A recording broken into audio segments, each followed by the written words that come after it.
Hello. So, what are your thoughts about the term intersectionality? Intersectionality, I think, is a really useful term. I appreciate that it's so visual.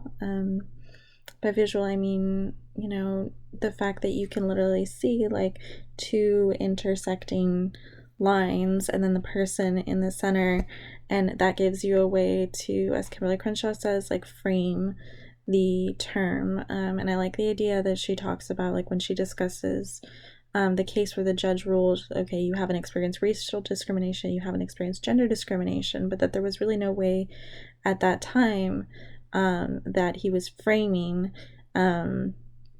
racialized and like gendered discrimination um, until this term. Although I think plenty of people still ignore this term, which is really unfortunate.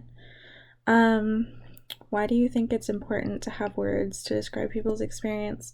I mean, I think Kimberly Crenshaw really touches and explains it well, that idea of like framing. I think in this week's reading we talked a lot about naming and like why naming is important and maybe like when naming is almost getting in the way, like with the womanism and in the Black feminism article. I think they're at the very, very end they touched on, are we too focused on naming? But then, like, it's still a very powerful thing. I personally identify as queer, and the article on, I think it's queer, is how you say it.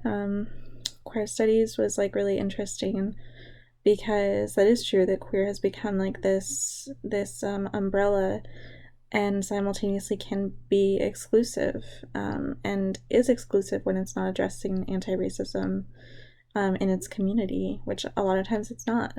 Um, so, yeah, I think those are kind of some of my thoughts about, having words to describe people's experience.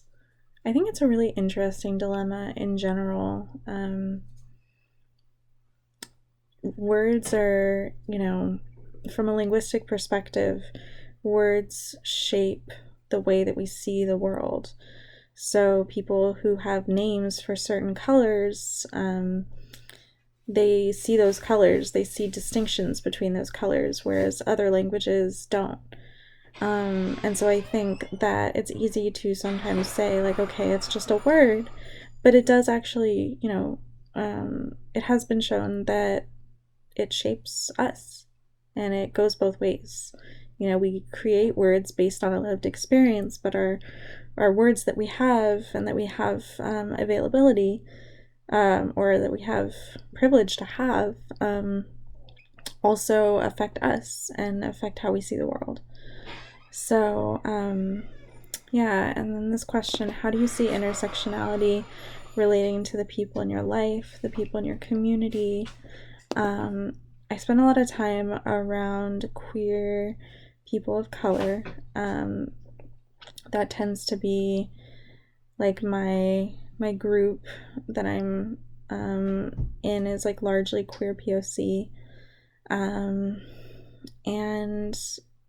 often queer in the sense of being both trans and also or considered non-binary, or both, and also identifying as like quote unquote homosexual, or we use the term queer for it all. So that's kind of like right there is a lot of intersections. I see a lot of intersections in myself. um, I have disability, and that affects a lot of pieces of my life in ways that, um, I see like other people who I share identities with, who have really different life experiences than me because they don't have disability, or maybe, they have more class privilege than I do, or maybe I have more class privilege than they do, or, there's so many different things. American citizenship is another one. There's just so many different intersections to talk about. And there's obviously ones that I'm a lot more educated on. Education's another, oh my god. But I think in my community, the ones that really stand out to me are queerness, and whether or not you're a person of color. Myself being like mostly white and like having a lot of privilege in that sense, and the privilege to not have to constantly be experiencing that kind of racialized everything, microaggressions, violence, verbal, and physical. Sometimes it's just there's so much. So yeah, I feel like I kind of got away from the question a little bit, so I apologize for that. I think the question I want to ask to people is,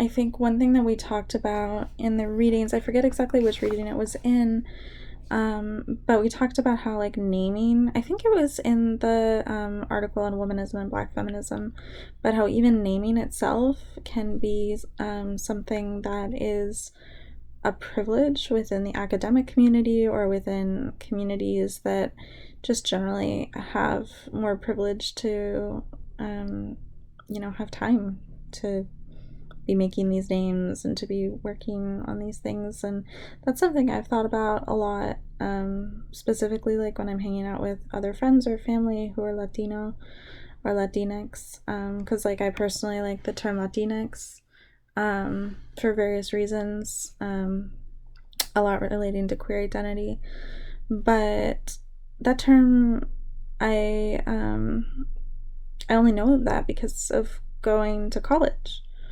That wasn't something that I learned like in like communities growing up, and in family growing up. And so I guess my question is, how do you feel about that sense of certain words becoming popularized through academia, and like how do you bring that back to your community?